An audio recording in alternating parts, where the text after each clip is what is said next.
नमस्कार दोस्तों, आपका स्वागत है रियल फेयर स्टोरीज में।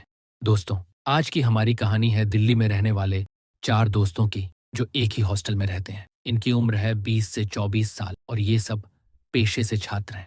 लेकिन इन्हें जरा भी अंदाजा नहीं था कि एक छोटी सी यात्रा इनकी जिंदगी को हमेशा के लिए बदल देगी। आर्यन, राहुल, दीपक और मयंक ने छुट्टियों में गोवा जाने का प्लान बनाया। कॉलेज खत्म हो चुका था और गर्मियों की छुट्टियां चल रही थी। सुबह सुबह उन्होंने गाड़ी भरी और निकल पड़े। मयंक ड्राइविंग कर रहा था क्योंकि वह सबसे अच्छा ड्राइवर था। शुरुआत में रास्ता आसान और मजेदार था। हल्की ट्रैफिक थी, चारों गाने गा रहे थे, हंसी मजाक हो रहा था। लेकिन जैसे जैसे वे शहर के बाहर आए, सड़क सुनसान और वीरान लगने लगी। पेड़ और झाड़ियां उनके चारों तरफ अजीब तरह की छाया डाल रही थी। रात के लगभग 8 बजे थे और चारों थक चुके थे। पेट भी जोर जोर से भूख बता रहा था। तभी गूगल मैप ने अचानक रास्ता बदल दिया और उन्हें एक अनजान सुनसान रास्ते की तरफ मोड़ दिया। सड़क पर कोई लाइट नहीं थी, सिर्फ उनकी कार की हेडलाइट की रोशनी थी। चारों दोस्तों ने एक दूसरे की तरफ देखा। थोड़ी डरावनी सन्नाटा थी। ये रास्ता तो कहीं दिखाई नहीं दे रहा है, दीपक ने कहा। गूगल कह रहा है यही सही है, मयंक ने जवाब दिया। लेकिन जैसे जैसे वे आगे बढ़े, पेड़ और झाड़ियां उनके चारों तरफ डरावनी परछाइयों की तरह लगने लगी। कभी कभी ऐसा लगता जैसे कोई उनकी कार के पीछे चल रहा हो, लेकिन पीछे देखने पर कोई नहीं था। भूख ने उन्हें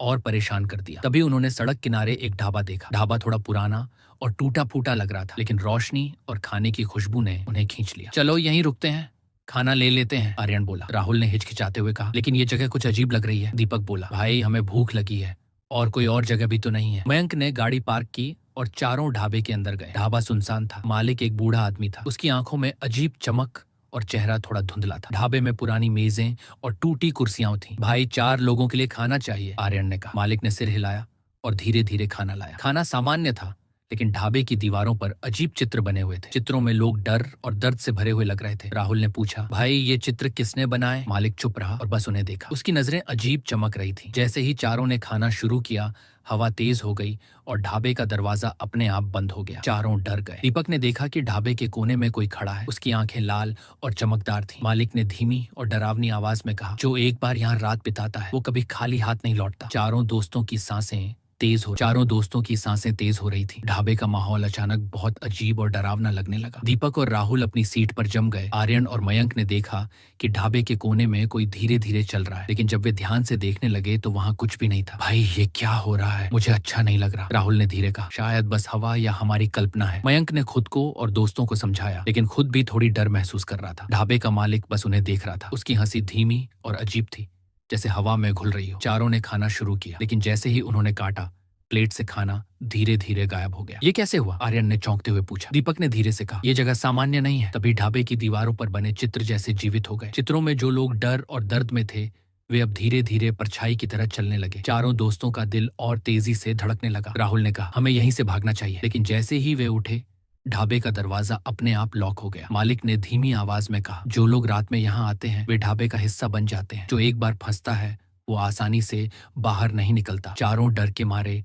आपस में आंखें मिला रहे थे। दीपक ने देखा कि छोटे शैडोज उनके चारों तरफ घूम रहे हैं। आर्यन ने जोर से कहा, हमेशा साथ रहना होगा, तभी शायद बच पाएंगे। राहुल ने हिम्मत करके ढाबे के पीछे की ओर देखा। वहां एक पुरानी खिड़की से अजीब रोशनी झलक रही थी। देखो वहां कुछ है, राहुल ने कहा। चारों धीरे धीरे खिड़की की ओर बढ़े। जैसे ही उन्होंने कदम बढ़ाया, हवा का झोंका आया और ढाबे के सारे टेबल और कुर्सियां अपने आप हिलने लगी। मयंक ने दोस्तों को पकड़कर खड़ा किया। कोई भी अलग मत होना, बस एक साथ रहो, उसने कहा। ढाबे का मालिक अब उनके बहुत करीब था। उसकी हंसी अब सिर्फ आवाज नहीं थी, बल्कि जैसे हवा में घुलकर उनके कानों में गूंज रही थी। चारों ने मिलकर अपने हाथों को पकड़ा और पीछे हटे। तभी दीपक ने देखा कि ढाबे की दीवार पर उनकी ही परछाई बन रही है। ये हमारी परछाई है या कुछ और? दीपक घबराया। आर्यन ने कहा, कोई भी डरावनी चीज हमें अलग नहीं कर सकती, हमें एक दूसरे का साथ चाहिए। चारों ने मिलकर खिड़की की ओर देखा और धीरे धीरे उसे खोला। अंदर की अजीब रोशनी अब बाहर आ रही थी और ढाबे के शैडोज थोड़ी देर के लिए शांत हो गए। चलो बाहर भागते हैं एक साथ, मयंक ने जोर से कहा। चारों ने एक दूसरे का हाथ पकड़कर खिड़की से बाहर निकलने की कोशिश की, लेकिन जैसे ही उन्होंने कदम बाहर रखा, ढाबे की दीवारों ने एक तरह की अदृश्य ताकत से रोक दिया। चारों ने हिम्मत नहीं हारी। आर्यन ने कहा, हमेशा डर से भागना आसान नहीं होता, हमें साथ रहकर इस जगह से निकलना है। चारों ने धीरे धीरे पीछे हटते हुए फिर एक साथ ढाबे के मुख्य दरवाजे की तरफ भागना शुरू किया। चार दोस्तों ने अपने हाथ मजबूती से पकड़े और ढाबे के मुख्य दरवाजे की तरफ भागना शुरू किया। जैसे ही वे करीब पहुंचे, ढाबे की दीवारों से अदृश्य ताकतें उनके रास्ते में आने लगीं। हेडलाइट की रोशनी फीकी पड़ गई और चारों को ऐसा लगा जैसे हवा में कोई उन्हें खींच रहा हो। भाई सच में ये जगह कुछ ज्यादा ही अजीब है, राहुल ने कहा। पीछे हटो मत, बस एक साथ रहो, आर्यन ने जोर से कहा। दीपक और मयंक भी चुपचाप उनके पीछे थे। तभी ढाबे के अंधेरे कोनों से छायाएं उठी, जमीन से उठकर धीरे धीरे चारों की तरफ बढ़ने लगी। चारों का दिल तेजी से धड़कने लगा। हाथ पकड़ो, अलग मत होना, दीपक ने कहा। चारों ने अपने हाथ कसकर पकड़े और धीरे धीरे दरवाजे की तरफ बढ़ने लगे। ढाबे का मालिक अब उनके बेहद करीब था। उसकी हंसी हवा में गूंज रही थी। चारों ने मिलकर खिड़की की तरफ रुख किया, वहां से बाहर निकलने की कोशिश की। जैसे ही उन्होंने कदम बाहर रखा, ठंडी हवा का जोरदार झोंका आया और शैडोज उनके चारों तरफ तेजी से घूमने लगे। भागो, एक साथ रहो, आर्यन ने चिल्लाया। चारों ने हाथ मजबूत पकड़े और दौड़ना शुरू किया। टेबल और कुर्सियां अपने आप हिलने लगी, जैसे ढाबा उन्हें रोकना चाहता हो। भाई, डर के आगे झुकने वाला नहीं हूं मैं, आर्यन ने कहा। धीरे धीरे चारों खिड़की से बाहर निकलकर फिर दरवाजे की तरफ दौड़ते हुए ढाबे से बाहर निकलने का रास्ता खोजने लगे। अदृश्य ताकतें उन्हें रोकने की कोशिश कर रही थीं, लेकिन चारों दोस्तों ने